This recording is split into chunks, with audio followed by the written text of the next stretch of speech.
the symbol of the unconquered. Plot: Eve Mason is a white-skinned African American who inherits a large amount of land after the death of her grandfather Dick Mason, an old prospector. She leaves her hometown of Selma, Alabama for the Northwest to settle in a place called Orristown. Upon arrival, she decides to stay in the Driscoll Hotel, but its owner, Jefferson Driscoll, a self-hating light-skinned black man, is passing as white and scorns the company of other African Americans. Driscoll forces Eve to sleep outside in his barn, where she is menaced by another black man Driscoll has sent.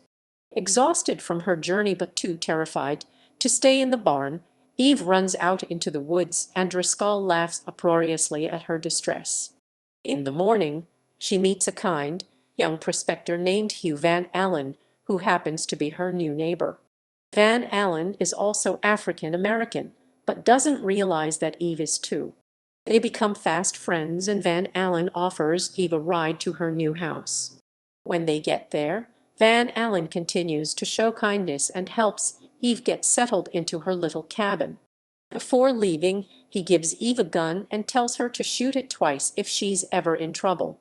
That way he will know to come right over. On the other side of town, August Barr and Toogie, a couple of criminals, are meeting with Barr's brother-in-law Peter Cadden.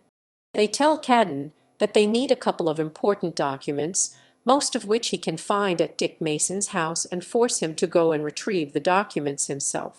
He goes there later that night and peeks his head in the window, startling Eve so much that her scream is heard by Van Allen. Cadden is able to run away before being discovered by Van Allen, who calms Eve down and even offers to keep watch outside for the rest of the night. The next day, Driscoll, who has quit the hotel business, sells 2 stolen horses to Van Allen. Before long, Van Allen is approached by the horses' real owner and learns of Driscoll's true nature. He confronts Driscoll at the local saloon, where the two men have a physical altercation, which ends with Van Allen as the winner and Driscoll proclaiming that he will have his revenge.